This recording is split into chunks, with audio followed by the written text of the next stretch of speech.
आज हम पढ़ेंगे कक्षा 10 के विज्ञान चैप्टर 3 लेंस। हमने इससे पहले पढ़ा कि लेंस क्या होता है और वह कितने प्रकार का होता है।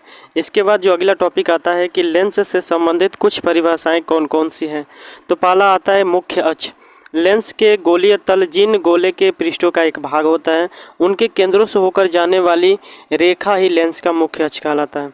देखो, लेंस के गोलीय तल यानी लेंस के गोलीय तल जिन गोले के पृष्ठों का एक भाग होता है उनके केंद्रों से होकर जाने वाली रेखा, जैसे ये हो गया तो इनके केंद्रों से ये जाने वाली जो रेखा है ना, इसी रेखा को हम लोग कहते हैं मुख्य अक्ष। ठीक है। उसके बाद आता है कि वक्रता त्रिज्या क्या कहलाती है। तो किसी पृष्ठ के ध्रुव से उसी पृष्ठ के वक्रता केंद्र की दूरी को ही उस पृष्ठ की वक्रता त्रिज्या कहते हैं। किसी पृष्ठ के ध्रुव से उसी पृष्ठ के वक्रता केंद्र की दूरी को ही उस पृष्ठ की वक्रता त्रिज्या कहते हैं। ठीक है। इसके अलावा प्रकाशिक केंद्र किसे कहते हैं उसके बारे में हम देख लेते हैं। यदि किसी लेंस की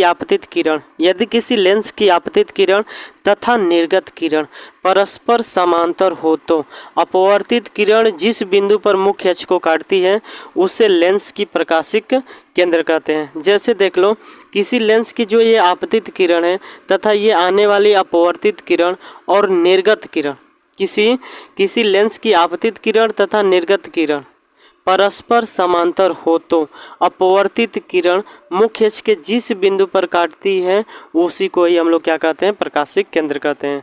ठीक है। ये आपने उत्तल लेंस के फिगर से देख लिया और ये आपने अवतल लेंस के फिगर से देख लिया। अगर वीडियो आपको समझ में आई होगी तो चैनल को सब्सक्राइब जरूर करें।